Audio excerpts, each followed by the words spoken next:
अस्सलाम वालेकुम नाज़रीन, साइट में भलीकार आऊँ मां सां गॾु नाज़ी अमीर। नाज़रीन, वज़ीर आज़म शहबाज शरीफ साहब 200 यूनिट बिजली इस्तेमाल कंदड़ वाहिपेदारनि लाइ वक्ती रिलीफ वक्ती रियायत जो ऐलान कयो आहे त 3 महीननि जे लाइ 200 यूनिट बिजली इस्तेमाल कंदड़ वाहिपेदारनि खे रिलीफ हूंदो ऐं उन मद में इन ॾस में ॿुधायो पियो वञे त 50 अरब रुपयनि जी जेका सब्सिडी आहे टैरिफ में रिलीफ लाइ उहा ॾिनी वेंदी। उन सां गॾोगॾु नाज़रीन जेको वज़ीर आज़म शहबाज शरीफ साहब गुज़िरियली कोयटा में मौजूदु हुआ ऐं उन दौरान ट्यूबवेल्स वारे मनसूबे जे हवाले सां वज़ीर आज़म ऐलान कयो हो ऐं उन हवाले सां बि वज़ीर आज़म चवणु आहे त 500 अरब रुपयनि जी बचति थींदी रुगो उन हिकु मनसूबे सां। ऐं असां तमामु तेज़ीअ सां उन डायरेक्शन में क़दम खणूं पिया जंहिंमें मुल्क जी बहितरी आहे। असीं पंहिंजी सियासत दाव ते लॻाए छॾी आहे पर रियासत खे असीं बचायो आहे, पंहिंजी सियासत खे दाव ते लॻाए करे। संदन इहो बि चवणु आहे त IMF वटि वञणु मजबूरी हो। IMF वटि हिन वक़्तु बि असां मौजूदु आहियूं ऐं हीउ 3 सालनि जो कर्ज़ु प्रोग्राम आहे पर असीं चाहियूं था त 3 सालनि खां पोइ जॾहिं हीउ 3 साल गुज़रनि हीउ प्रोग्राम मुकमल थिए त असांखे IMF न वञिणो न पवे। उन करे सख़्तु फ़ैसिला वठणु वक़्त जी ज़रूरत आहे।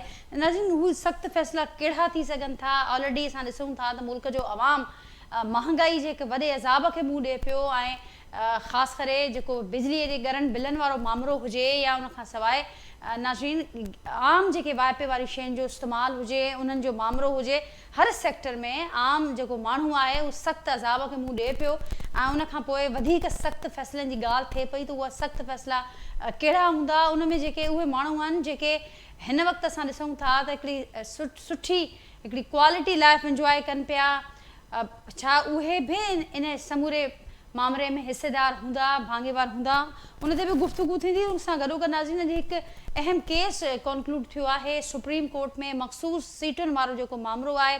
अहम रिमार्क्स साम्हूं आया ऐं जेके दलील मुकमल थियण खां पोइ अदालत उहो फ़ैसिलो महफ़ूज़ करे वरितो आहे। हीउ फ़ैसिलो कॾहिं ॿुधायो वेंदो अञा ताईं उन हवाले सां का वाज़े डेट नाहे साम्हूं आई पर ज़रूरु हीउ जेको फ़ैसिलो आहे अहम इन करे बि तमामु घणो हूंदो जो हीउ जेको फ़ैसिलो आहे ईंदड़ ॾींहंनि जी जेका सियासत हूंदी, पार्लियामेंट अंदरि जेको कानून साज़ी थिए थी, कानून साज़ी उनखे पिणु डिसाइड कंदी। तमामु अहम हीउ फ़ैसिलो आहे ऐं हीउ छा फ़ैसिलो सभिनी खे क़ाबिल क़बूल हूंदो, हीउ बि हिकिड़ो अहम सुवालु आहे छाकाणि त हर को जेको हिन केस में धुर आहे उहो पंहिंजे ॾिस में उमेदूं लॻाए वेठो आहे।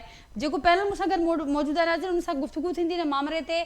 तारीफ़ पंहिंजो कराईंदे सॼो के पैनल सां मूंसां गॾु इंजीनियर जब्बार मेमण साहब मौजूदु आहिनि, सीनियर डेवलपमेंट एक्सपर्ट आहिनि, मौशी माहिर आहिनि, वीडियो लिंक ज़रिए जो कि प्रोग्राम जो हिस्सो आहिनि। डॉक्टर अयूब महर साहब सीनियर मौशी माहिर आहिनि, उहे पिणु जो कि प्रोग्राम जो हिस्सो आहिनि। नसीर मेमण साहब मूंसां गॾु मौजूदु आहिनि, सीनियर पॉलिटिकल एनालिस्ट आहिनि, डेवलपमेंट एक्सपर्ट आहिनि, प्रोग्राम जो हिस्सो आहिनि। मां सभिनी खे भलीकार, मां सभिनी जी महिरबानी, मां गुफ़्तगू जे लाइ वक़्तु कढियो। नसीर साहब, गुफ़्तगू जो आगाज़ तव्हां खां कयां थी, कीअं ॾिसो पिया हीउ जेको अॼु असीं ॾिसूं था त हिकिड़ो केस अहम केस आहे तमामु ऐं गुज़िरियल केतिरे ई ॾींहंनि खां हलंदड़ आहे, इंतज़ार बि थिए पियो, कीअं ॾिसो पिया हीउ फ़ैसिलो सभिनी खे ॾिसो पिया त क़ाबिल क़बूल हूंदो जॾहिं हीउ फ़ैसिलो साम्हूं ईंदो? ॾिसो फ़ैसिलो त मां थोरो हुन शइ ते तव्हांजे ॻाल्हाइणु चाहींदुसि जेको तव्हां बिजली जी सब्सिडी ऐं हुनजी ॻाल्हि कई। जी नसीर साहब, फ़ैसिले ते बाद में ॻाल्हाए वठंदासीं। बिल्कुलु। पहिरीं ॻाल्हि इहा त जॾहिं अवाम खे चयो थो वञे त तव्हां ख़र्च घटायो, तव्हां पंहिंजो बेल्ट टाइट करियो, मुश्किल फ़ैसिला करणा आहिनि, त इहो रुॻो अवाम लाइ छो आहे? 2 ॾींहं अॻु पार्लियामेंट में बिना बहस ऐं वोटिंग जे 9,500 अरब रुपयनि जूं सप्लीमेंट्री ग्रांट्स अप्रूव थियो, जस्ट 2 ॾींहं अॻु।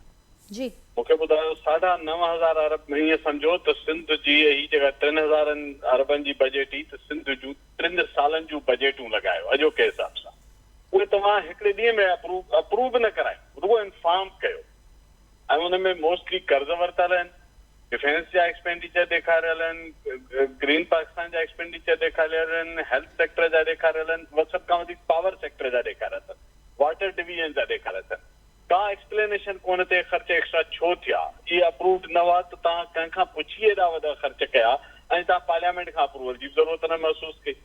सो हिकिड़े पासे ऐं हुन में इहो बि ॿुधायां त 8,000 अरब रुपया सिर्फ़ु लास्ट 45 ॾींहंनि में ख़र्च ॾेखारियो।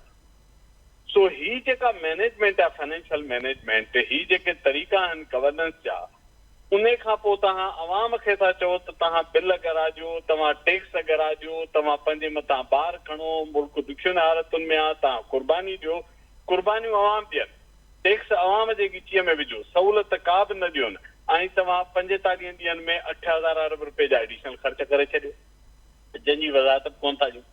त ही जेको इकोनॉमिक मैनेजमेंट जो मॉडल आहे, जेको सॼो हिन शइ ते ॿधल आहे त जेका अशराफिया आहे उन खां सभु पुछाणा माफ़, उनखे सभु ख़ताऊं माफ़, उनखे सभिनी ख़र्चनि जी मोकल, बाक़ी जेको टैक्सनि जो बाहि आहे उहा तव्हां कढो। ऑनेस्ट सैलरीड जेके क्लास आहे, जेको टैक्स तव्हांखे एडवांस में एड सोर्स कटियोसि था, उनखे उनजो माना महीनो शुरू थियण वक़्तु पघार ॾियण वक़्तु तव्हां उनजो टैक्स कटियो था, उनजो टैक्स तव्हां वधाए था छॾियो। तव्हां GST वधाए छॾियो आहे, मामूली नंढियूं नंढियूं शयूं, हेल्थ जा जेके ज़िंदगी बचाईंदड़ दवाऊं ऐं औज़ार आहिनि उन्हनि ते तव्हां GST वधाए छॾियो। त मूंखे इहो ॿुधायो, मूंखे सम्झ में नथो अचे हुक्मरान अवाम खां कहिड़े मुंहं सां था क़ुर्बानियूं करनि जेके पंहिंजूं छा ख़र्चूं घटाइण लाइ तयारी कोन। तो मां इहो सम्झां थो त ही जेको तरीक़ेकार आहे, इन सां अवाम जेको अॻे ई मस साह खण जेतिरो वञी बचियो आहे, जेको माण्हू 2 पखा ऐं 1 लाइट थो ॿारे उनजो बिल 7-8 हज़ार रुपया अचणु लॻो आहे, ऐं जे तव्हां ग़लतीअ सां एयर कंडीशनर जो स्विच ऑन करे छॾियो त तव्हांजो बिल 30 खां 40 हज़ार ते हलियो थो वञे। तो इन ही सॼो अनसस्टेनेबल आहे, ही मॉडल हली नथो सघे, माण्हू सर्वाइव न करे सघंदा। जॾहिं माण्हू सर्वाइव न करे सघंदा त पक सम्झो पॉलिटिक्स बि सर्वाइव न करे सघंदी। किथां न किथां कंहिं न कंहिं स्टेज ते इहा शइ जी फाट खाई। तो कोर्टुनि जा फैसला, ॿिया मसइला, इहे त ठीकु आहे, असां पढ़िया लिखिया माण्हू जिन खे पेट में टिन वेलनि जी मानी ऐं तज़िया करण जी लग्जरी रखूं था, उन्हनि जे लाइ त इंट्रस्टिंग शइ आहे, पर सच पुछो त आम माण्हू हींअर पीड़जी वियो आहे। आख़िरी ॻाल्हि हिकिड़ी करे ख़तमु कयां त भारत हिन साल हुननि जे चांवरनि जी उपत घटि थी त हुननि चांवरनि जा रेट कंट्रोल करण लाइ पंहिंजी चांवरनि जी एक्सपोर्ट बंदि करे छॾी, ऐं पाकिस्तान खुलियल चांवरनि जी खुली एक्सपोर्ट हलो करे छॾी। इलीगल चांवरनि जी कल्टीवेशन हले पई। तव्हांजे लेफ्ट बैंक जिते चांवरनि जी पोख झलियल आहे उते सरेआम चांवरनि जी कल्टीवेशन हले पई, ऐं कमोडिटी चांवर ऐं मीट जेको सभ खां घणो एक्सपोर्ट थियो आहे पुठियनि 2-3 सालनि में, उनमें उनजो अघु पाकिस्तान में एॾो वधी आहे जो ग़रीब माण्हू हाणे अने जो दाणो अफोर्ड नथो करे सघे। सो इहो पैराडॉक्स आहे, तव्हां हिकु पासे डॉलर कमाइण लाइ एक्सपोर्ट बूस्टिंग जी ॻाल्हि कयो था, ॿिए पासे पंहिंजे माण्हू खे इन वेलनि जी मानीअ जहिड़ो नथा छॾियो। इन्हनि हालतुनि में कोर्टुनि जे फैसलनि ऐं ॿियनि शयुनि ते छा ॻाल्हाए कजे। बिल्कुलु नसीर साहब, ऐं गॾोगॾु अवां सप्लीमेंट्री ग्रांट्स जो ज़िक्र कयो त ज़रूरु अवांजी नज़र वई हूंदी त अवां सदर जी बजट वधाई वई आहे। MNAs जेके सेनेटर्स खे जेके एयर टिकट्स मिलंदियूं आहिनि उन्हनि में पिणु वाध थी आहे। असीं ॾिसूं था त वज़ीर आज़म हाउस जी बजट में वाध थी आहे। त ही मामला बि गॾोगॾु हलंदा पिया अचनि त हिकिड़े पासे ॾांहुं रिलीफ जी ॻाल्हि थिए पई, आवाम खां कुर्बानियूं ऐं सख़्तु फ़ैसिलनि जी उमेद रखी पई वञे, ऐं ॿिए पासे ही वारा मामला मुसलसल वधंदड़ आहिनि। इनखे बि ज़रूरु इन ते कॉमेंट कजो नसीर साहब त ही जेका रिआयत आहे, वक़्ती जेको रिलीफ आहे, जंहिं ते वज़ीर आज़म साहब चयो आहे त 50 अरब रुपया असां सब्सिडी ॾींदासीं, बलूचिस्तान जे हवाले सां उन्हनि ॻाल्हि कई त 500 अरब रुपयनि जी असीं बचति कंदासीं, जेको ट्यूबवेल्स वारो मनसूबो आहे, इन्हनि खे कीअं पिया ॾिसो मां? ॾिसो, बलूचिस्तान में 28,000 ट्यूबवेल्स खे ई सोलर ते खणी पिया वञनि। हिकिड़े पासे त तव्हां चई सघो था त फार्मर्स की ग्रोअर्स जी बचति थींदी, जो बिजली ऐं डीज़ल जा अघ तमामु घणा आहिनि, पर ॿियो पासो जिते नथो सोचियो वञे त बलूचिस्तान जनरली हिकिड़ो dry arid highly arid area आहे, जिते तव्हांजो एन्युअल जेको रेन रिचार्ज आहे उहो तमामु घटि आहे। इन सूरत हाल में जॾहिं तव्हां मुफ़्त जा ट्यूबवेल खे एनर्जी ॾींदो ऐं तव्हांजे ग्राउंड वाटर ते रेगुलेशन ख़ैर असां हिन मुल्क में किथे बि कान्हे का, जंहिं वक़्तु जिते वणे जेतिरी डेप्थ में जंहिं डायामीटर जो ट्यूबवेल हणणु चाहे, जंहिं हॉर्स पावर जी इंजन हणणु चाहे, उनखे खुली आज़ादी आहे। ग्राउंड वाटर को इनफाइनाइट लामहदूद वसीलो न आहे, इहो असांजे हुक्मरान खे अलाए छो सम्झ में नथी अचे। सो जेकर तव्हां हारियुनि खे आबादगारनि खे फ़ाइदो ॾियणु चाहियो था ज़रूरु ॾियो, पर उन खां गॾु बि तव्हां ग्राउंड वाटर जी का रिजीम त ठाहियो रेगुलेशन जी। तव्हां उन्हनि एरिया जी ग्राउंड वाटर जी का सर्वे कई आहे त उते केतिरी डेप्थ ते वाटर आहे, एक्यूफर केतिरो आहे, केतिरो तव्हां ड्रेन करणु हलो कंदो, केतिरी स्पीड सां ड्रेन थींदो ऐं कहिड़ी स्टेज ते अची उहो ख़तमु थी वेंदो, छो त तव्हांजो नेगेटिव बैलेंस आहे एरिड एरियाज़ जा। इहा एक्सरसाइज़ नथी थिए। पॉलिटिकली ख़ूबसूरत नारा ॾियण जे लाइ तव्हां 28,000 ट्यूबवेलनि जी बिजली मुफ़्त कराई, हाणे उन ते माण्हू बि ख़ुशि, सियासतदान बि ख़ुशि, पर अॻिते जेको इको सिस्टम जो डैमेज आहे, जेको लॉन्ग टर्म में इन्हनि असांजे ईंदड़ नसुलनि जो असासो आहे, इहो ग्राउंड वाटर जरे जो पाणी नसुलनि जो असासो आहे। जटादार तरक्की या सस्टेनेबल डेवलपमेंट जी डेफिनेशन में इहो आहे तव्हां अॼु जा वसीला ज़िमेवारी सां इस्तेमालु कयो जीअं ईंदड़ नसुलनि खां उन्हनि वसीलनि खां महरूम न थिए। उहा सॼो जेको मॉडल आहे दुनिया जंहिं ते कमु करे पई असां उनखे छॾे मशहूरु नारनि जे चकर में सियासत टिमकाइण जे चकर में उन सॼी एक्सरसाइज़ खां सवाइ एॾा वॾा ऐलान ऐं बेनिफिट्स ऐलान करियूं था। मूंखे इन तरीक़ेकार ते एतिराज़ आहे जेकर इहे सर्वे जर जे वाटर जा पहिरें थियनि, रेगुलेशन जा सिस्टम पहिरें ठहनि, उन खां पोइ तव्हां 28,000 न 28 लख मुफ़्त ॾियो, कंहिंखे एतिराज़ न हूंदो। पर हिन तरीक़े सां तव्हां ॾिसो अॻे ई कोटा जहिड़े शहर में पीअण जो पाणी हाणे कोन्हे, कोटा घोस्ट सिटी जी हालत आहे। त तव्हां ॾिसिजो जिते ही ट्यूबवेल ईअं हलंदा बेदर्दी सां ॾींहं राति, जिते माण्हू पोइ बैटरियूं लॻाए सोलर खे स्टोर करे बि हलाईंदा, इहो जेतिरी पाणी जी माइनिंग थींदी उहा डिघे मुदे में बलोचिस्तान लाइ सुठी कान थींदी। ठीक, तो जबर साहब तरीक़ेकार जो जिक्र किया नसीर साहब, ही जिन जिन मामलों जो जिक्र किया, जिन एरियाज़ की निशानदेही कई नसीर साहब, ये सब तो प्लानिंग वाले फेज़ में अचन था। छो असांजो प्लानिंग फेज़ जो आहे कंहिं भी सेक्टर में असीं ॻाल्हि कयूं, कंहिं भी असां शोबे जो जिक्र कयूं, उते फेल छो आहे, छो फंक्शनल न पियो नज़र अचे? ॾिसो ॻाल्हि दरअसल नाजिया इहा आहे त जॾहिं तव्हां प्लानिंग जो लफ़्ज़ इस्तेमालु था कयो, पाकिस्तान में जेकॾहिं वाकई प्लानिंग हुजे हा, छाकाणि त प्लानिंग जेको आहे सो उनजो इन्हिसार जेको आहे सो सिर्फ़ु ॿिनि ॻाल्हियुनि ते हूंदो आहे त तव्हांजो कहिड़ो इशू आहे, उनजी कहिड़ी सोल्यूशन्स आहे ऐं उनजा इम्पैक्ट्स छा आहिनि। हिन वक़्तु जेके कुझु असांखे इशूज़ फ्रेम करणा आहिनि, उहे इशूज़ त असांखे फ्रेम करणा आहिनि त हिते जेका आहे सा हिकिड़ी इकोनॉमिक डेवलपमेंट सां गॾोगॾु उहे माण्हू जिन माण्हुनि वटि कुझु आहे, जिन वटि न आहे, उन जे विच में जेको वॾो गैप आहे उनखे चइबो आहे हिकिड़ो ट्रिकल डाउन इफेक्ट इकोनॉमी में, त उन्हनि माण्हुनि ते कुझु हिकिड़ो मुस्बत असरु पए त जीअं उन्हनि जूं ज़रूरतनि सां गॾोगॾु जेका आहे सा उन्हनि जी जेका ज़िंदगी आहे उन में को हिकिड़ो जेको आहे सो का फेरफार अचे, जंहिंमें उन्हनि जे लाइ एम्प्लॉयमेंट खां वठी, ट्रांसपोर्ट खां वठी, जेकॾहिं घरनि जी घुर्ज आहे, सिहत आहे, तालीम आहे, ऐं ॿियो हिकिड़ो सोशो इकोनॉमिक उन्हनि जी जेके नीड्स आहिनि उहे हिकिड़ो असां चऊं त बेयर मिनिमम, जीअं डॉक्टर अशफाक अक्सर ॻाल्हाईंदो आहे, मूंखे काफ़ी परेशानी थींदी आहे त भई 1800 कैलोरी ते तव्हां माण्हूअ खे ज़िंदा रखी सघो था। हाणे जेकॾहिं इहा प्लानिंग वाकई मौजूदु हुजे हा ऐं उन तहत सभु कम थियनि हा, त पोइ डॉक्टर नसीर जेको हिकिड़ी ॻाल्हि कई आहे त बाबा तव्हां वटि मैकेनिज़म हुजे, रेगुलेशन हुजे, त इहे ॻाल्हियूं उन प्लानिंग जो हिकिड़ो हिसो आहिनि। त ॻाल्हि बिल्कुलु ठीकु आहे त जेको तव्हां वाटर माइनिंग था कयो, जेको जर में केतिरो पाणी आहे, केतिरो हेठि आहे, त उन जे सिलसिले में असां इवन कोयटा में जेको आहे सो काफ़ी हद ताईं इहे ॻाल्हियूं जेके आहिनि से हर साल थींदियूं आहिनि। त हाणे जेके आहिनि से ट्यूबवेल मां इवन कोयटा शहर जे वेझो पाणी अचणु बंदि थी वियो हो। कॾहिं कॾहिं मां ॾिसंदो आहियां त इस्लामाबाद में बि जेको आहे सो हिकिड़े ख़ासि डेप्थ ताईं जेसि ताईं माण्हू बोरिंग कई हूंदी आहे उन ते कॾहिं कॾहिं पाणी उतां न चढ़ंदो आहे, वरी माण्हू उनखे वधीक बोर करण जी कोशिशि कंदा आहिनि, त वरी जॾहिं रिप्लेनिशमेंट थींदी आहे, बरसातूं पवंदियूं आहिनि त उन में फ़र्क़ु ईंदो आहे। त हाणे जेका ॻाल्हि हिते ॿ ॻाल्हियूं आहिनि, हिकिड़ी ॻाल्हि इहा आहे त भई ठीकु आहे 50 अरब रुपया बचंदा। पहिरीं ॻाल्हि त मूंखे हिकिड़ी सम्झ में नथी अचे त पाकिस्तान में इहे ॻाल्हियूं जॾहिं माण्हू कनि था, यानी वज़ीर आज़म जे उहिदे वारा माण्हू उन्हनि खे इहे ब्रीफिंग लाइ केरु पियो थो ॾिए। हिते पाकिस्तान में ॾिसो अॼु सुबुह जो बि हिकिड़े वॾे सेमिनार में रुगो एनर्जी जे हवाले सां, त पाकिस्तान जी जेका एनर्जी आहे, पॉलिटिकल इकोनॉमी ऑफ एनर्जी, उहा तमामु हिकिड़ी जेको आहे उनखे अशद ज़रूरत आहे रिफॉर्म्स जूं। हाणे इहा जेका ॻाल्हि प्राइम मिनिस्टर करे थो 50 अरब रुपया असां बचाईंदासीं, त हाणे जेकॾहिं थोरी देरि लाइ 500 अरब जो जिक्र कनि पिया जवाब साहब, 500 अरब रुपयनि जी बचत कंदासीं असां मंसूबे मां। हा ठीकु आहे, हाणे 500 अरब, आई एम सॉरी मां हिनखे 500 अरब तव्हां करेक्ट करे छॾियो मूंखे। 500 अरब रुपया जेकॾहिं हिते असां जेके बिजलीअ जूं ॻाल्हियूं अॼु कयूं पिए, त पाकिस्तान में जीअं जीअं जेको आहे सो सोलराइज़ेशन थींदी थी वञे, ईअं ईअं डिमांड जेका आहे सा घटिजे थी सिस्टम में। हाणे अॼु इहा ॻाल्हि सुबुह जो असां ॿुधी पिए प्रेज़ेंटेशन्स हुयूं त पाकिस्तान में जेको डिसंबर जो महीनो हो, उन डिसंबर जे महीने में जेका कंज़म्पशन थी इलेक्ट्रिसिटी जी गीगा वॉट में, उहा कंज़म्पशन हिन दफ़े मई में थी आहे। तव्हां अंदाज़ो लॻायो त इन मां छा आहे त हिकिड़ी डिक्लाइन आहे ॿिनि हिकिड़ो सबबनि जे करे। हिकिड़ो त इंडस्ट्री जेका आहे सा तक़रीबन 0% ग्रोथ ते रही, ऐं उन खां पोइ जेको बि इंडस्ट्रियल ग्रोथ आहे उहा तमामु हिकिड़ी मार्जिनल आहे।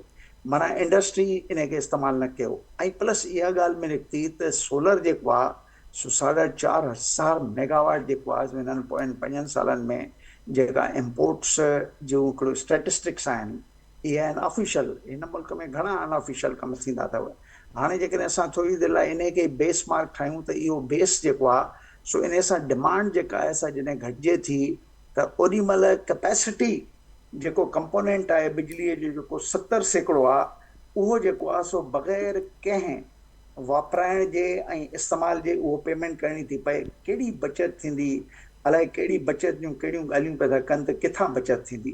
तव्हां जेकॾहिं ऑल्टरनेटिवली तव्हां वटि ग्रिड में इलेक्ट्रिसिटी अवेलेबल आहे, तव्हांजी कैपेसिटी आहे 41,000, तव्हां 22,000 ताईं बि डिस्ट्रीब्यूट ऐं ट्रांसमिट न पिया था करे सघो, उहा पंहिंजी जाइ ते हिकिड़ी ॿी ख़राबी मौजूदु आहे।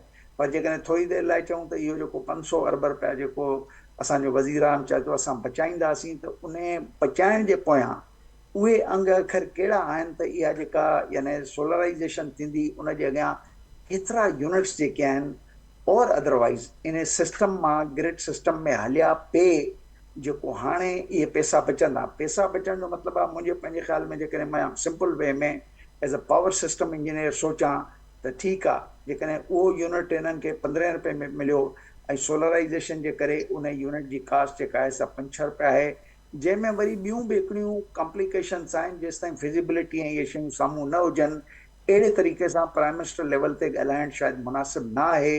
थोरी देरि लाइ असां ॻाल्हियूं कयूं त हिन वक़्तु चवनि था त भई हिन में सरकार जेको आहे फेडरल गवर्नमेंट हेतिरा पैसा विझंदी, प्रोविंस हेतिरा विझंदो ऐं हेतिरो किस्तनि में वापसि थींदी। इहे सॼियूं हिकिड़ी इकोनॉमेट्रिक्स ऐं हिकिड़ो फिज़िबिलिटी आहे त उन फिज़िबिलिटीअ मां ख़बर पवंदी त इहे 500 अरब रुपए जूं जेके ॻाल्हियूं करे पियो थो असांजो प्राइम मिनिस्टर, उन जी जेका आहे सा हिकिड़ी जस्टिफाइड जेका आहे सा आउटकम जो बेस छा आहे।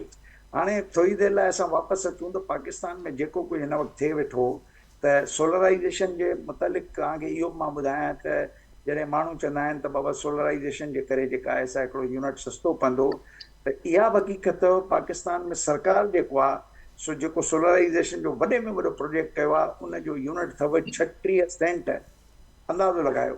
हाणे इहे यानी आयल आहे। उन खां पोइ सोलराइज़ेशन जेका हूंदी आहे उन में पंहिंजो हिकिड़ो फैक्टर हूंदो आहे, factor of consumption, factor of production, घणियूं ॻाल्हियूं हूंदियूं आहिनि।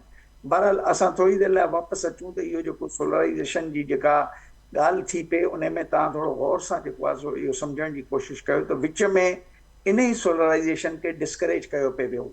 19 रुपया 90 पैसे जॾहिं नेट मीटरिंग में माण्हुनि जा पैसा इहो बिजली वई पे जी जेके चइजे त नेट प्लस उनखे हिननि घटाइण जी कोशिशि कई।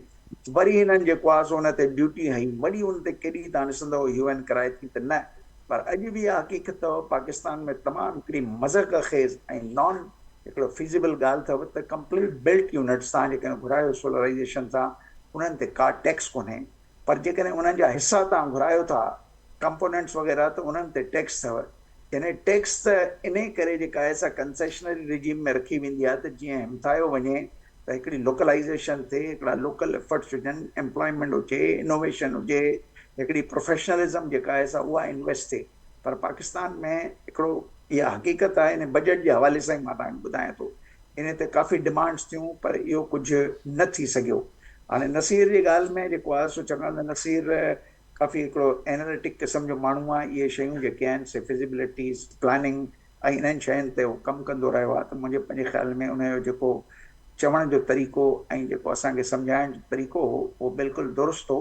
एंड आई थिंक मां बिल्कुलु नसीर सां गॾु आहियां इन मामले में कि बग़ैर कंहिं हिकिड़ी जस्टिफाइड पोज़ीशन ऐं इम्प्लीमेंटेबल पोज़ीशन ऐं उनखे अगेन हिकिड़ो इकोनॉमिकली उन खे जेको आहे सो वधीक हिकिड़ी हथी ॾियणु, इहे सभु ॻाल्हियूं मिली जुली उन्हनि शयुनि खे पैदा कंदियूं आहिनि जिन खे असां चवंदा आहियूं त बाबा हिन मां हीअ बचति थी थिए, हिन मां जेको आहे सो हीअं। थोरी देरि लाइ तमामु सवले सिंधी में इहो सम्झायां त तव्हां जेकॾहिं हिकिड़े पावर स्टेशन खे जेको आहे सो जेकॾहिं 30% हलायो था ऐं उहो पावर स्टेशन पे एंड टेक वारे सिस्टम में हले वेठो त हिन 70% जेका नॉन यूटिलाइज़ कैपेसिटी आहे उनजा पैसा सरकार खे ॾियणा आहिनि ऐं वरी सरकार उहा पैसा जॾहिं वठे थी त इहे टैरिफ में इहे सभु हिसो थींदा था वञनि।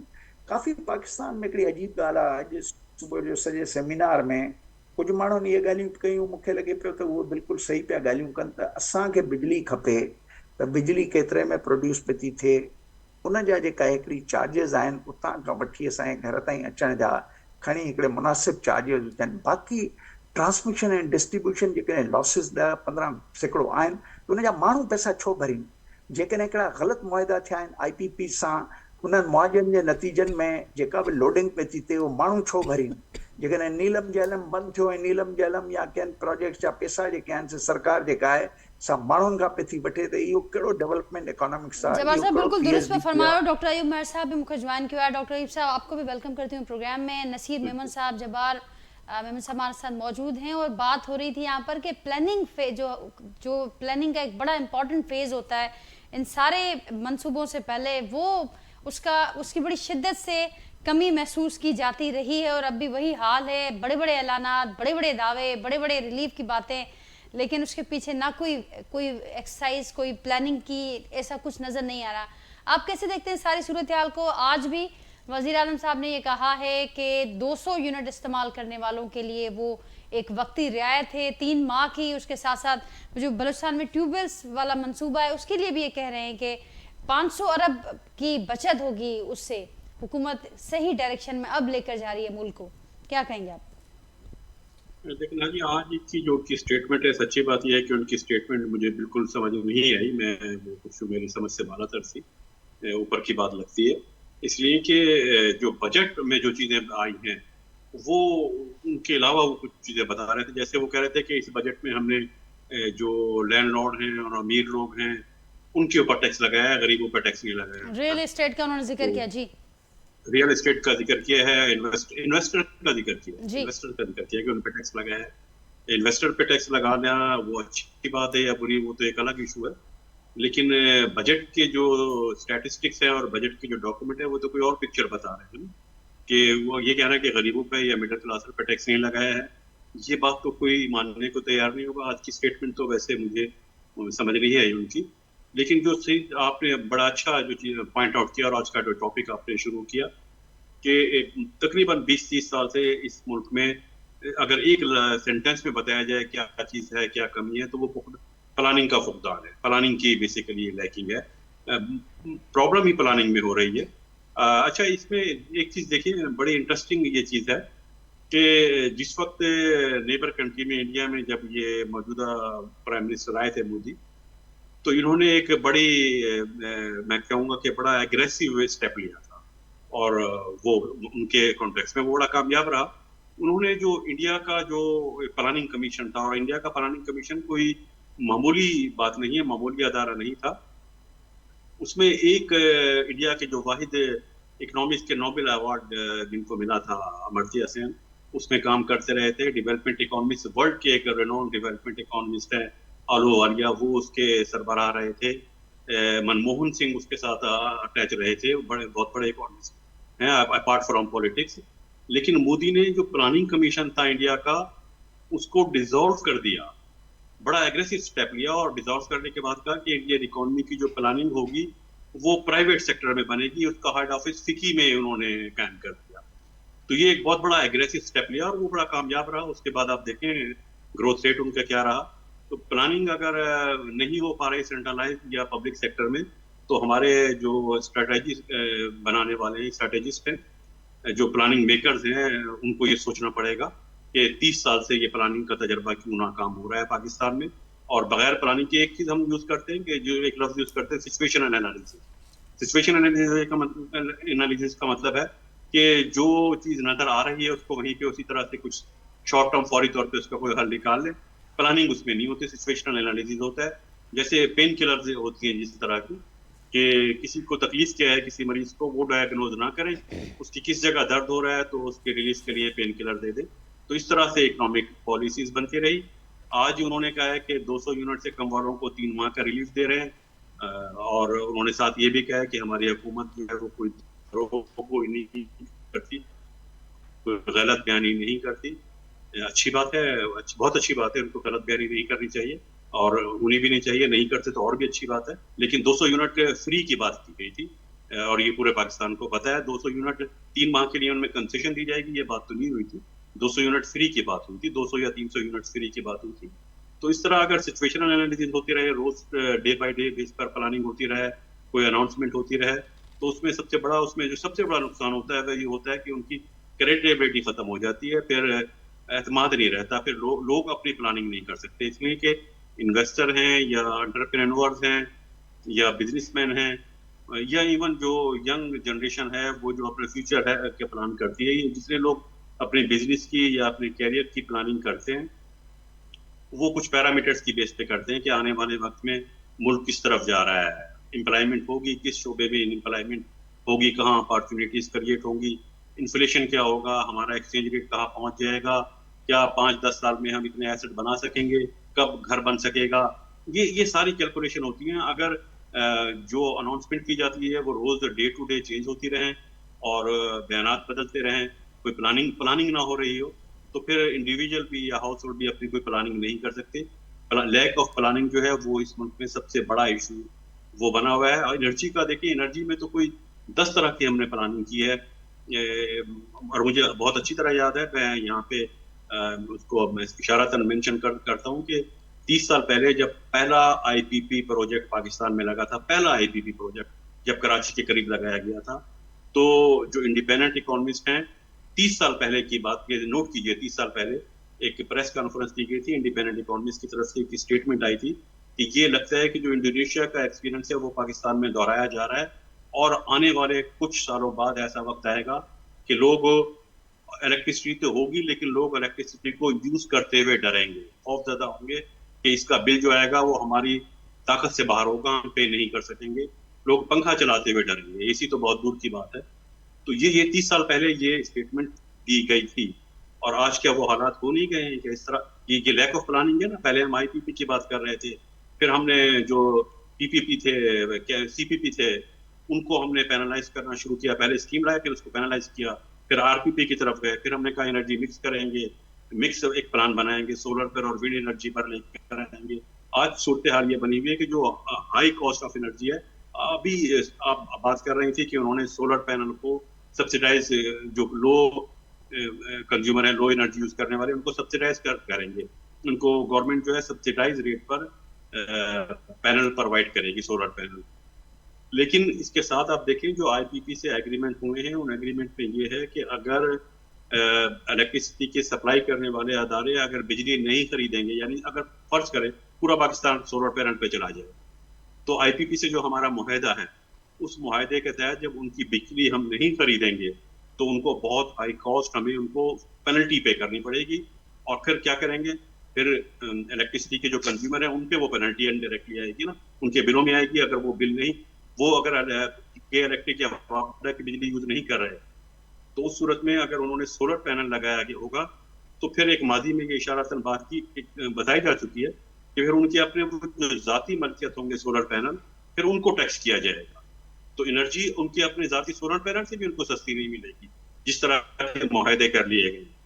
मेरा ख्याल है ये मुआहदे अब रिविजिट करने चाहिए, ये गलत किए गए हैं, प्लानिंग का फुकदान ही साथ ये मुआहदे इस तरह से किए गए हैं जो आने वाले वक्त में किसी तरह से निकलने का रास्ता नजर नहीं आ रहा। मुश्किलात अगर हम अपनी एनर्जी खुद भी प्रोड्यूस करना शुरू कर दें सोलर पैनल से, तो भी रिलीफ नहीं ले पाएंगे। डॉक्टर ईब साहब, आप ही की बात को आगे बढ़ाऊंगी। जब्बार मेमन साहब, मुआहदन जो जिक्र अवां बि कयो, डॉक्टर साहब बि कयो, ऐं तक़रीबन हर प्रोग्राम में असीं ज़रूरु जिक्र कंदा आहियूं, कीअं जान छॾाए सघूं था। डॉक्टर ईब साहब चयो त रीविज़िट करणु घुरिजे। असीं ॾिठोसीं त कुझु केतिरा ई भेरा ऐवाननि अंदरनि जो ज़िक्र बि थियो, वरी ॾिसंदा आहियूं त वरी बिल्कुलु ठापुर थी वेंदी आहे। त ही कॾहिं जान इन्हनि मां छॾाए सघंदासीं इन क़िस्म जे मुआहदनि मां? ऐं जेको लैक ऑफ प्लानिंग जो बार बार ज़िक्र थिए थो, त 30 सालनि खां, बल्कि गुज़िरियल केतिरनि ई सालनि खां असीं इन लैक ऑफ प्लानिंग जे करे सफ़र बि कयूं था, त मसइले जो हल त मसइले में जे अंदरि ई लिकल आहे। त ही लैक ऑफ प्लानिंग खे कॾहिं प्लानिंग, सुठी प्लानिंग सां रिप्लेस कबो? अहिड़ा के आसार के मामला नज़र अचनि पिया वांगुरु?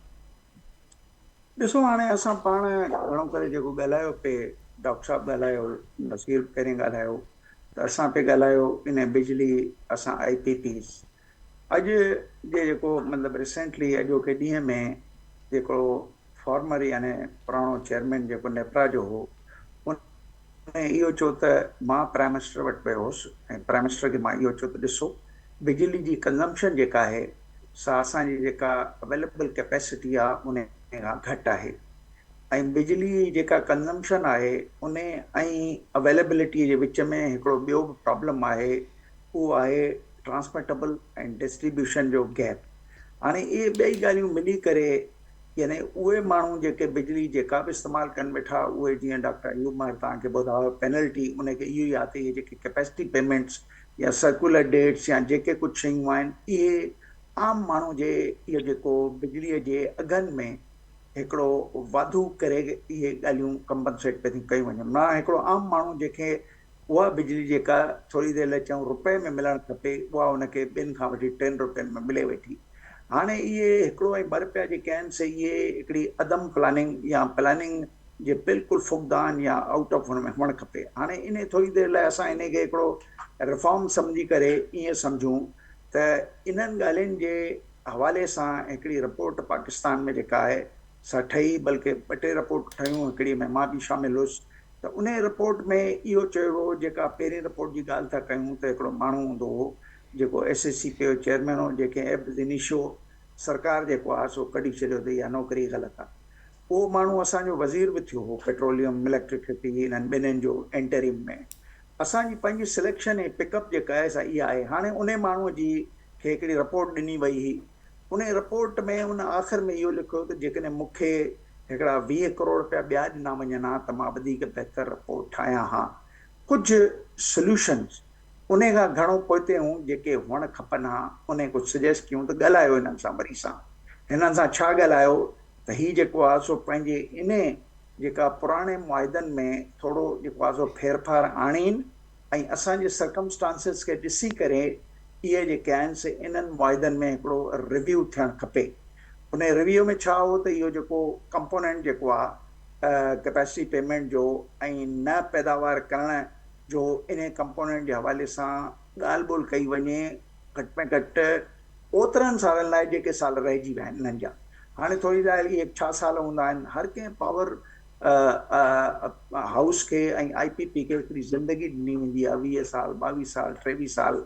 त उन हवाले सां इहो बि जेको आहे सो वधीक आयो हो डिस्कशन में त कुझु पावर प्लांट जिन जी 3 साल 4 साल रहिया हुकूमत उन्हनि खे बाक़ी हिसो ख़रीद करे छॾे, त घटि में घटि हिकिड़ो हलंदड़ नुक़सानु जंहिंजी क़ीमत वधीक आहे उनखे घटाए करे हिकिड़ो उहो नुक़सानु जंहिंजी क़ीमत घटि आहे उनखे वरितो वञे। पर जॾहिं इहा ॻाल्हि जेका आहे सा उन ज़माने में जेको वज़ीर आज़म हो IK ख़ान, उन वटि जॾहिं इहा ॻाल्हि वई, आलम में आश्कार ॻाल्हियूं अथव, अख़बारुनि में आहिनि, असांजी पंहिंजी तस्दीक बि आहे। त उते जॾहिं इहा खणी इहो प्लान खयो वियो त उते हिन खे 2-3 माण्हू हूंदा हुआ जेके पावर सेक्टरनि सां मुंसलिक आहे, कॉन्फ्लिक्ट ऑफ इंट्रस्ट हो जेके मौजूदु हुआ। हिकिड़ो कराची इलेक्ट्रिक सप्लाई जो कंहिं ज़माने में MD हूंदो, उहो मौजूदु हूंदो। उन खां पोइ हिकिड़ो जेको आहे सो पंहिंजो माण्हू काफ़ी मशहूरु हिकिड़ो कंसल्टेंट हूंदो, नदीम बाबर उनखे चवंदा, जंहिंखे पोइ बाजवा साहिब जे चवण ते कढियो वियो त हे कॉन्फ्लिक्ट आहे। जो उनजा पंहिंजा पावर स्टेशन, हिकिड़ो रज़ाक दाऊद हूंदो, उनजा पंहिंजो बि जेको आहे सो रोश पावर स्टेशन हूंदी। त उन्हनि जेको आहे सो AK ख़ान खे जेको आहे सो इहो इन्फ्लुएंस कयो त न इन्हनि ते जेको आहे सो नेगोशिएट न कयो, इहे इंटरनेशनल कोर्टुनि में हलिया वेंदा। त हिकिड़ो बददिलीअ सां हिकिड़ो उन्हनि सां ॻाल्हि ॿोल्हि कई वई, जंहिंजी तस्दीक जेका आहे सा असद उमर कई, जेको उन ज़माने में हिकिड़ो ताश जो पतो सम्झो वेंदो IK ख़ान जो। उन इहो चयो त हा असां कुझु रदो बदल कई आहे, 30 सालनि में असांखे 30 अरब रुपया बचंदा। त हिकिड़ो उन मुंहिंजो ख़्यालु आहे उन रविश सां या उन ज़रूरत सां जेका उन्हनि सां नेगोशिएशन करणी उहा न थी। हाणे वरी वापसि अचूं त हिकिड़ो सेनेटर हूंदो, मां त नाला वठी तव्हांखे ॿुधायां जो मां बि मुंसलिक रहियो आहियां इन्हनि कमनि में। सेनेटर नौमान वज़ीर हूंदो, सेनेटर शिबली फराज हूंदो। उन्हनि सां गॾिजी मूंखे बि जेको आहे सो मौक़ो मिलियो त असां बि इन्हनि शयुनि खे ॾिठो। जिन्हनि इहे रिपोर्टूं सेनेट में आंदियूं त जेको आहे सो बग़ैर कंहिं हिकिड़ो थर्ड पार्टी ऑडिट जे हिकिड़ो जेके चवनि वेठियूं IPPs तव्हां उन्हनि जे क्लेम्स खे जेको आहे सो सेटल पिया था कयो। छाकाणि त डार साहब जॾहिं शुरू में पहिरें हुन में आयो हो त डार साहब 418 अरब रुपया इन्हनि खे हिकिड़ा ॾिना हुआ। जॾहिं त मां ई क्वेश्चन कयो डार साहब खां कि डार साहब तव्हां थर्ड पार्टी ऑडिट करण जे जी सनद हुअण खां सवाइ इहे पैसा कीअं वेठा ॾियो, इहे त हिननि जी डिमांड आहे। त चई न मां 36-38 अरब रोकिया आहिनि, असां ॾिसंदासीं। हाणे थोरो मां तव्हांखे हिकिड़ो सवले तरीक़े सां इहो सम्झायां, अॼु मां बि ॻाल्हायो हुते, उहो इहो आहे डॉक्टर अयूब महर बि इन्हनि ॻाल्हियुनि खे ज़रूरु सम्झंदो त पाकिस्तान में जेके बि हिकिड़ा स्टेटमेंट्स हे ॾियनि था जॾहिं टैरिफ पिटिशनुनि में वञनि था, टैरिफ डिफरेंशियल्स घुरनि था ऐं पंहिंजे ONM कास्ट खे वधाए करे ॾियनि था, ऐं प्लस ॿियूं घणियूं शयूं आहिनि। रेवेन्यू खे जेको आहे सो उहे बि मुस्तनिद न आहिनि, एक्सपेंडिचर्स में बि गड़बड़ कनि था। त इन्हनि सभिनी ॻाल्हियुनि जो हिकिड़ो जेको आहे सो इनखे जेकॾहिं असां हिकिड़ो सम्झण जी कोशिशि कयूं त इहे फाइनेंशियल स्टेटमेंट्स जेके आहिनि उन्हनि जे हेठां हिकिड़ो डिस्क्लेमर हूंदो आहे। उहो डिस्क्लेमर हूंदो आहे त हीअ जेके बि शयूं आहिनि जेके हिननि जी परफॉर्मेंस जी नक़ासी कनि थियूं, पावर प्रोड्यूसर्स जी या डिस्ट्रीब्यूशन्स जी या ट्रांसमिशन जी, त उन इनकासीअ जी जेका आहे उहो आहे उन्हनि फिगर्स ते जेके इन्हनि ॾिनी। माना ऑडिटर जेको आहे सो डिस्क्लेमर थो हाणे इंडिया में ईअं न अथव। प्रेज़ेंटेबल प्रेज़ेंटेशन जे फिगर्स आहिनि उन्हनि जी बि ऑथेंटिकेशन हुनखे करणी आहे। त हाणे इन ॻाल्हियुनि जे हवाले खां पोइ ॿियो नुक़्तो जेको अॼु मां हुते उथारियो उहो मां तव्हांखे ॿुधायां उहो इहो हो त जॾहिं हिते टैरिफ पिटिशन्स थियनि थियूं, माना अघु वधाया था वञनि, फाइनेंशियल कॉस्ट वधाई थी वञे, कॾहिं 5 रुपया वधिया, कॾहिं 2 रुपया वधिया, धड़ाधड़ ॼण त ईअं मैन्युफैक्चरिंग मशीनरी अथव इहा नेप्रा। हाणे नेप्रा जी जेका मैन्युफैक्चरिंग मशीनरी में जेका सभ खां वॾी ख़राबी इहा आहे, जेका अॼु मां हुते ॻाल्हि कई 8 सालनि खां मां कोशिशि कयां वेठो पर थिए कोन थो। मां इहा ॻाल्हि कई त जेको कंज़्यूमर आहे, कंज़्यूमर इकोनॉमिक्स जेका आहे सा नेप्रा में ओतिरी अहमियत जी हामिल हुजे जेतिरी जेके आहिनि से इहे पावर प्रोड्यूसर्स या जेके डिस्ट्रीब्यूशन कंपनीज़ या what ever U call it transmission companies, त इन्हनि जूं जेके आहिनि सघ उहा तमामु वॾी आहे। सरकार बि इन्हनि जे पोयां आहे, यानी हुकमरान बि इन्हनि जे पोयां आहिनि। कंहिं न कंहिं तरीक़े सां उहे जेके आहिनि से उन्हनि जो इन्फ्लुएंस हले थो। किथे वीचारे आम सारिफ़ जो त कोई इन्फ्लुएंस कोन्हे। त मां इहा ॻाल्हि जेका आहे सा चवां वेठो काफ़ी सालनि खां इन्हनि हियरिंग्स में वञी करे त घटि में घटि इहे 1000 पेजिस जॾहिं अचनि था, इन्हनि 1000 पेजिस में 5-5 मिंट हिकिड़े सारिफ़ खे मिलनि था, उहो ॻाल्हाए उन्हनि जो माइक बंदि कयो थो वञे। मां तव्हांखे ॿुधायां trade development authority Karachi chamber जो साबिक़ु सदर मुंहिंजे यानी सम्झो उन ई हियरिंग में उन माइक बंदि कयूं 2 दफ़ा। हाणे 5 मिंटनि खां पोइ ॿियूं ॻाल्हियूं हे ॿुधण लाइ तयारु कोन्हनि। 5 मिंटनि में कहिड़े क़िस्म जी उहा थ्योरी साम्हूं ईंदी त बाबा हीअ जेके शयूं आहिनि इन्हनि जे पिटिशनुनि में हे घुर था कनि 2 रुपया, इहा 2 रुपया न आहे 2 रुपया हुअणु खपे, फ्यूल कास्ट में 1.5 रुपयो था घुरनि, 1.25 रुपयो हुअणु खपे। त उन जे लाइ हिकिड़ी कंज़्यूमर इकोनॉमिक्स ये हकीकतूं तलख जेके हकीकतूं जबार सां मां ॿुधायो पिया, ज़ाहिर आहे ही प्रायोरिटीज़ बि वाज़े कनि थियूं त जेके वेठल आहिनि पावर में, इक़्तिदार में, उन्हनि जो प्रायोरिटीज़ छा आहिनि। अयूब साहब क्या ऐड करेंगे इसमें, और फिर ज़रूर हमें ये भी बताइएगा कि आवाम को बताइएगा कि वो किस किस्म के तल्ख सख्त फैसलों के लिए तैयार हैं आने वाले दिनों में, जिसका जिक्र वज़ीर आज़म साहब और वज़ीर ख़जाना साहब कर रहे हैं। देखिए, जिनको असल में जो सख्त फैसले का लफ्ज़ इस्तेमाल होता है वो उनकी डिक्शनरी डिफरेंट है। सख्त फैसला जो होता है, सख्त फैसला ये होता है कि जैसे पाकिस्तान की हिस्ट्री में हुआ, ग्रीन रेवोल्यूशन था 60 में, सख्त फैसला था, बहुत हिट पड़ी थी बड़े लैंडलॉर्ड्स पे, ग्रीन रेवोल्यूशन पे। नेशनलाइजेशन बहुत मशहूर एक फैसला है 70s में, सख्त फैसला था, बहुत बड़ी पार्टियों से टक्कर लेनी पड़ी थी गवर्नमेंट को नेशनलाइजेशन के बाद, सख्त फैसला था। सख्त फैसले इस तरह प्राइवेटाइजेशन के ऊपर जाना, फिर डीरेगुलेशन पे जाना, ये सारे सख्त फैसले थे। जैसे आपने जिक्र किया कि भारत में हमने देखा कि वो प्लानिंग कमीशन को डिसॉल्व किया गया, कि वो भी एक बड़ा सख्त फैसला था। वो सख्त फैसला था, बिल्कुल बहुत बड़ा एग्रेसिव फैसला था। तो सख्त फैसला ये नहीं होता कि हम पेट्रोल पे लेवीज बढ़ा देंगे 3 किस्तों में या 4 किस्तों में 70 रुपए का रेट बढ़ जाएगा, ये सख्त फैसला है। ये सख्त फैसला तो ये तो बड़ा उनके लिए आरामदेह फैसला होता है पुरानों के लिए, क्योंकि इस पे कोई किसी में इतनी पावर नहीं होती, अवाम कोई एहतजाज नहीं कर सकते। जीएसटी बढ़ा देना, ये सख्त फैसले उनके लिए नहीं होती है, तो उनके लिए बहुत सॉफ्ट फैसले होते हैं। अगर वाकई इकॉनमी को बचाना है, इस पर सब मानते हैं, एग्री कोई भी नहीं करता, लेकिन स्टेप नहीं लिए जा सकते। और ये चीज़ें बहुत ओपन हो गई कि क्या फैसले कर रहे हैं, कोई मुश्किल स्टेप नहीं है। लोन जब हम लेते हैं, लोन लेने के लिए फैसले करते हैं, तो उस वक्त लोन को मना कर देना कि अभी जरूरत नहीं है, डोमेस्टिक सोर्सेज से यूज करेंगे, ये एक बहुत सख्त फैसला होगा।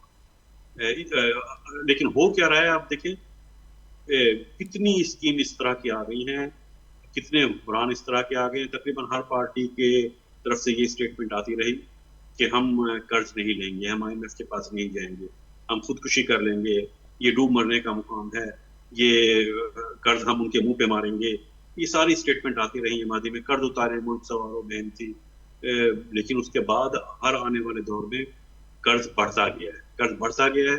और फिर अब सूरत हाल ये हो गई है कि जब कर्ज को उतारने के लिए हम मजीद महंगा कर्ज लेते हैं, वो और महंगा हो जाता है और फिर उसके उतारना मुश्किल हो जाता है। अभी अब देखें कि अब तो सेंट्रल बैंक के ये स्टेट बैंक की स्टैटिस्टिक्स मौजूद हैं कि जो बैंक डिपॉजिट हैं मोर देन 90% जो है जो बैंक डिपॉजिट हो रहे हैं वो टूवर्ड्स गवर्नमेंट जा रहे हैं, यानी फिस्कल डेफिसिट को या बजट का जो खसारा है, लोगों के डिपॉजिट्स हैं, जो लोगों की अपनी ज़ाती सेविंग्स हैं जो बैंक में जमा होती हैं, वो वहाँ यूज होती हैं गवर्नमेंट के डेफिसिट को कम करने के लिए।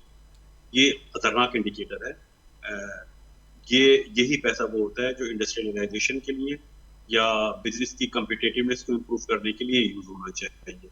वो अगर मुसलसल यूज होता रहा, और देखिए कुछ 6-7 साल पहले ये होता था कि हम जो बैंक से जो डेफिसिट फाइनेंसिंग होती थी, बजट में मेंशन होते थे, बजट के डॉक्यूमेंट में वो 200-300 बिलियन में होती थी, हमेशा बिलियंस में आती थी। 500 बिलियन तक आया, उसके बाद ये आया उसमें चेंज था, वो 500 बिलियन क्रॉस करके वो 1 ट्रिलियन पे चला गया। अब वो 60 ट्रिलियन के करीब है, ट्रिलियन के करीब, बिलियन में नहीं रहा, ट्रिलियन में हो गया।